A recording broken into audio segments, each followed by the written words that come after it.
Hello class. So our topic for today is cultivating inner peace. So before we start, who's absent for today?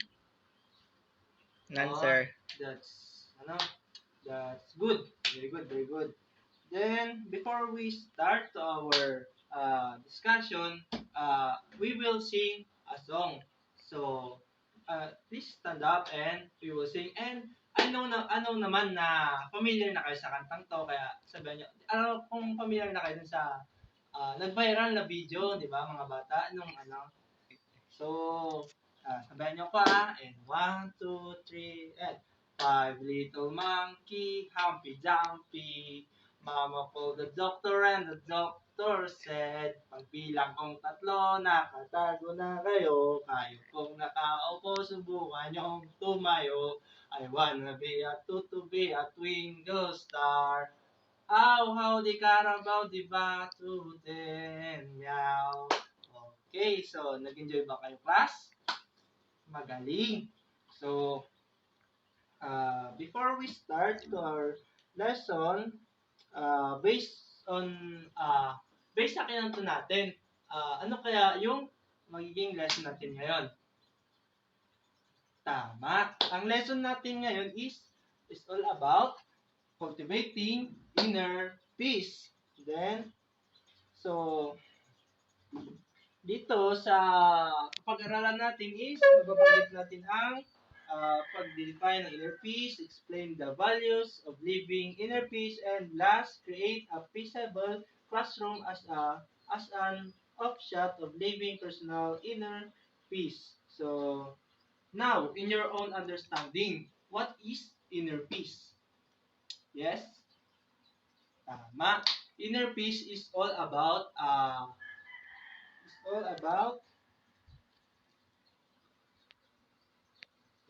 matatalakay po natin kung ano ang inner peace. So,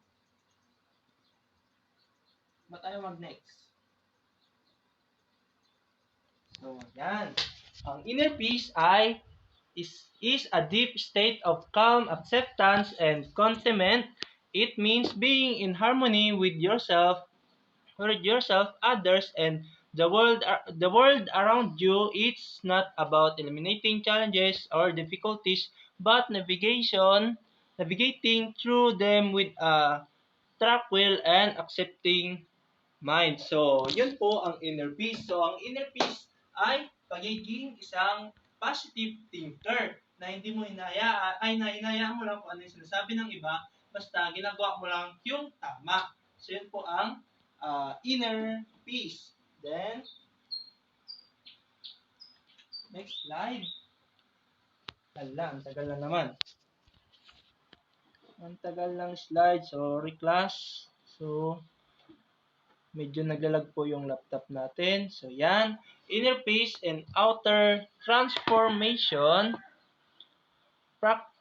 So ayon kay Patricia Mische noong 2000, explains that transformation that we should seek should not only be the transformation of our society but also the transformation of our spirit, because the inner transformation inspires the outer world. So ayon kay Patricia is dapat maging hindi lang sa pangsarili natin, maging isang positive thinker, kundi ipakita din natin na sa panlabas na mundo, sa halimbawa na lang sa labas is ipakita natin, ipadama natin sa ibang tao kung paano tayo maging isang positive thinker, na dapat doon yung isip natin na hindi lang yung sarili natin, kundi yung kapakanan din ng makakita sa atin para matulad din sila sa atin. Kumbaga, maging inspirasyon tayo sa kanila. So, next slide.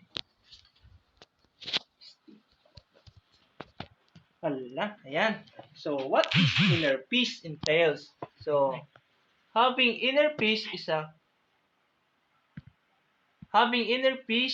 is characterized by self-respect and a recognition of one's own dignity as human beings. This enables a person to face life's challenges with an inner uh, equilibrium, equilibrium because despite advertise, she is convinced of his or her instinct, world, and purpose.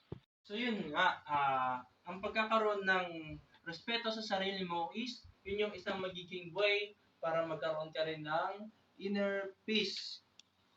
Then, si Dalai Lama noong 2001 is siya pala yung isang leader of the Tibetan people and Nobel Peace Prize awardee in 1898. So, kaya siya na-awardan noon is uh, he explained that a calm and wholesome state of mind has beneficial effects on our health and physical well-being. Conversely, feeling or feel and anger can be destructive to our health.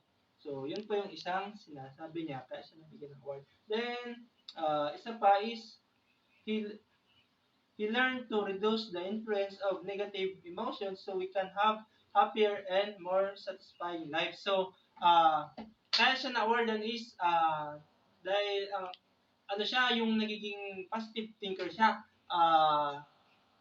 Ano lang, namumuhay lang siya ng masaya, then hindi niya iniisip kung ano yung sinasabi ng iba, then mas gusto niya maging isang positive thinker, then pinipili niya lang maging masaya sa bawat araw. Then, so, how to cultivate inner peace. So, paano nga ba natin i-cultivate? So, medyo naglalag na naman siya. So, class. So, yun, medyo kinat ko muna dahil nagluloko po yung laptop. Pero, yun na po. Doon na po nagtatapos yung ating ating lesson class. So, please bring 1/2 na lang siguro. 1/2. Then, ano na lang, may papagawa ko sa inyo. So, ito yung direction. So, in your own words and understanding, what is inner peace? So, sa one na papel is, isusulat nyo doon sa inyong sa inyong sa sariling opinion kung ano nga ba ang inner peace. So, bibigyan ko lamang kayo ng 3 minutes para tapusin. Okay, class. Are you done? So, very good. So,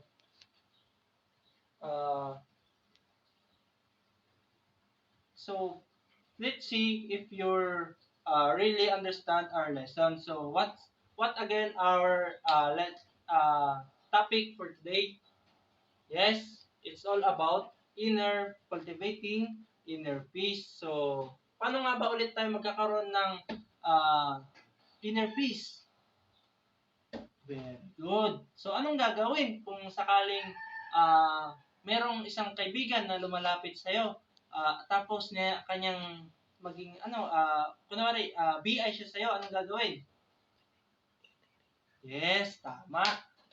Kailangan layuan mo siya. Then, doon pumunta ka doon sa mga taong mas mag-grow ka, then magkakaroon ka ng inner peace. So, it's time to value or appreciate the important role of inner peace in one's personal journey. So, anyone, how do you apply inner peace in your real life? Very good. Okay. I think you all understand our topic for today. So, give yourself a big clap. Very good. So, that's all, class. So, I'm leaving you now. I hope you understand our lesson today, and I hope you gain a lot of knowledge. So, thank you for listening. Bye-bye.